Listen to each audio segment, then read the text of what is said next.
Very simple. अब अपन Dalton की theory पर चलते हैं।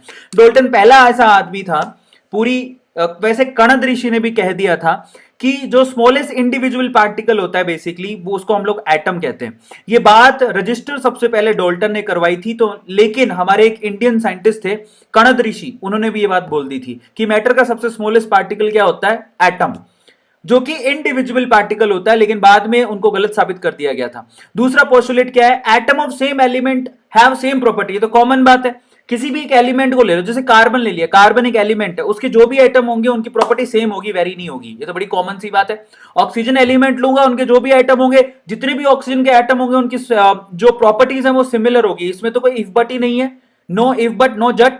अब आगे की सीन क्या है, point number 3, compounds formed have a fixed ratio. Dalton कहता है कि अगर आप लोगों को कोई कंपाउंड बनाना है तो आप लोगों को क्या करना पड़ेगा, रिएक्टेंट का फिक्स रेशो यूज होता है। ये तो बात पहले भी कौन कह चुका है, ये बात पहले गै-लुसाक भी कह चुका है।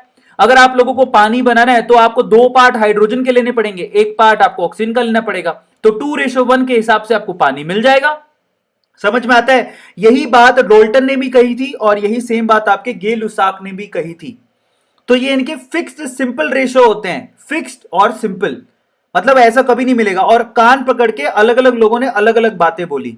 Is it clear to all of you?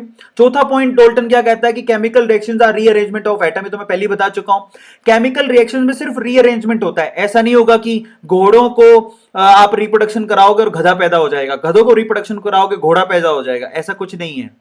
यहां सिंपल स्ट्रेटेजी है, अगर आपने मान लो हाइड्रोजन का रिएक्शन क्लोरीन के साथ करवाया तो इन्हीं में रीअरेंजमेंट होगा, ऐसा नहीं नाइट्रोजन पैदा हो जाएगा।